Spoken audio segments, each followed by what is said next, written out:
Ladies and gentlemen, welcome to the Truck Stop Opinion Shop.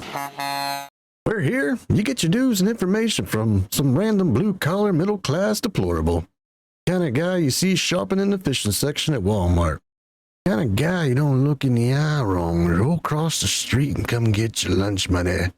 That's right, no fancy suit-wearing dandy gonna tell you the news around here. Just this red-bearded feller here. Let's get into the news, shall we?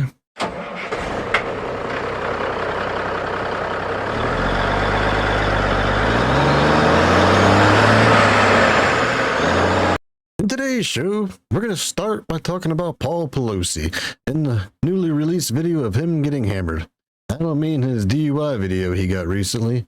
No, the video of some crazy fool actually taking a hammer to his head. It's quite gruesome. We're going to show this video, and I advise, if you have any kids in the room, you remove them. Viewer discretion advised.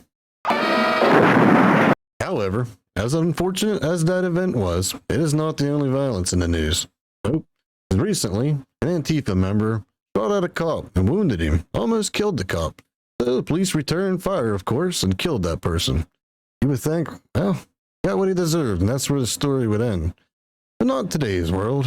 In today's world, the left, well, they said the police were wrong. They should have never killed that man who tried to kill them. So they decided to peacefully burn down the city of Atlanta, which Brian Kemp, the governor, had to call in the National Guard, which people said, oh, that's not fair. You shouldn't call in the National Guard to stop violent protesters from burning down the city and causing an insurrection, since they were trying to take over the government. But, you know, the media call it peaceful. You're burning down things for the left. You're the right. You are peaceful. You're an insurrectionist. Overnight, chaos erupting in downtown Atlanta. Firecrackers set ablaze. Did that lady just call those firecrackers? Those are mortars. Those will take someone's head off. Oh yeah. Well, today, protesters are just lighting off bottle rockets and snickerdoodles. No big deal. This police car in flames. Police car in flames? Wait, are these terrorists yet? Are still protesters? Let's listen some more. Police arresting 6 people. The protest against a new police training center and the killing of an environmental activist started peacefully but took a turn when some rioters smashed windows and set a cruiser on fire. Killed an environmental protester? The police killed a terrorist who opened fire and almost killed a cop. And he was also involved with a large group of Antifa members who were burning down a facility that police were building. The police killed this man to save a cop's life who was dying, that man shot. Okay? He's not an environmental protester. He is a terrorist. I know this is hard for the media to say, but that is called a terrorist. I know terrorists are only right-wing. That's what they say. But no, he is a terrorist. And I'm looking at these so-called protests. They're saying just a few people are starting violence. It looks to me like they're all the violent ones. I don't see any peaceful people inside that group. I want to be clear in how I characterize this. This is mostly a protest.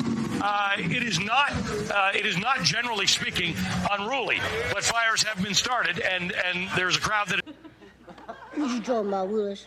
This just days after officers shot and killed a protester in the forest where the training center will be built. Demonstrators had occupied it for months. Authorities say that protester shot first, but fellow environmental activists claim the camp was peaceful and unfairly attacked. So you've had this event happen. Tensions are high, violence is breaking out. This is the perfect opportunity for Democrats, aka Marxists, to create more chaos. They've pushed their revolution, and they got their revolutionary little foot soldiers on the ground, just ready to go. But the tensions have started. All they need is another event to happen to set things truly ablaze. And it was handed to them by 5 stupid police officers, 5 black police officers who beat an unarmed black man who was surrendering. They beat him to death. I'm not going to show this video because it's ridiculous. Every one of those guys should spend the rest of their lives in prison. in my opinion, they should actually be given the death penalty, because that's how I feel about things. When you take someone's life like that, willingly murder someone like that, you should be forfeiting your right to life. Just my opinion. But anyways, so now things are really tense. And the left likes this, because this can get people out again, burning down, causing chaos and panic. And when they do that, it gives a reason for the government to step in and take more control of things. It's how the left, it's how Marxists, they always do it. You overwhelm the system, and then you take over the system. It's like clockwork. If you're the leader of the free world, the president of the United States, and you're the leader of the party that's actually causing all this violence and disruption on the streets, you know, how they accuse Trump of inciting his people on January 6th.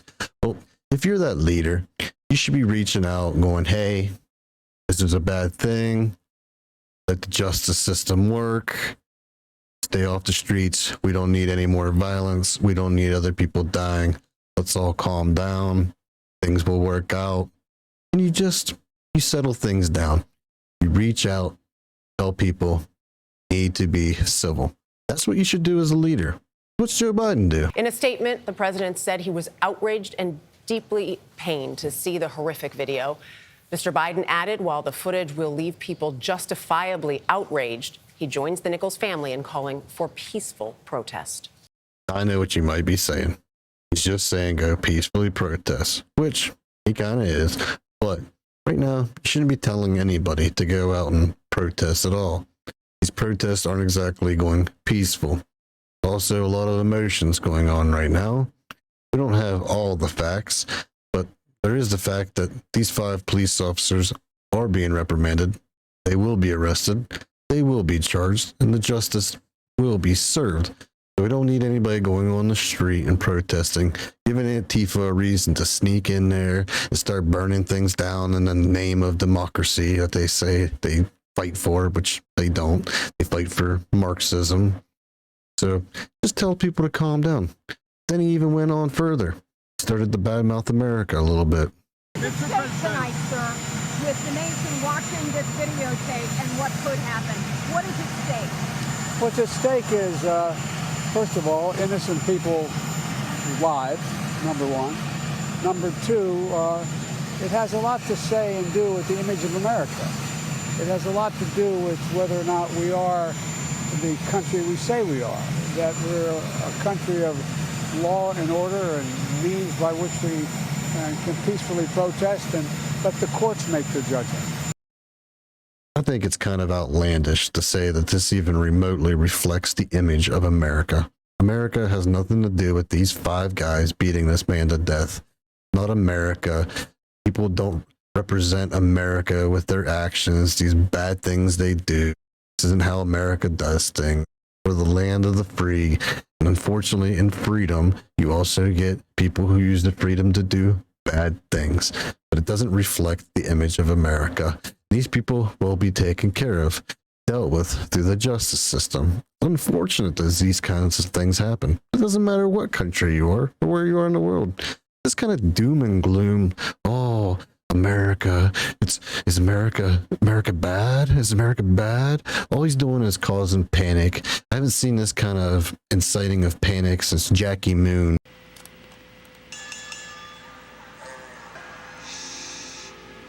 Nobody move. Nobody move. Where are you, precious? Doing? Everyone just remain seated. I think he left. Do we? Everybody panic! Oh my God, there's a bear loose in the Coliseum! There will be no refund! Your refund will be escaping this death trap with your life! You got a small child, use it as a shield! They love and tender meat! Cover your sodas! Do we love sugar? That is just about how Biden wants people to react to a situation. You know, Jackie and Biden got a lot more common than I thought. Both whisper in a weird way. Well, that about does it for today's show. It's time to wrap things up. February 2nd is coming up quick. I'm not sure if you know what that day is. It's Groundhog Day. It's still just once a year, isn't it? Oh, we sure hope so, Bill Murray. That little rat better not see his shadow. And until next time, y'all take care.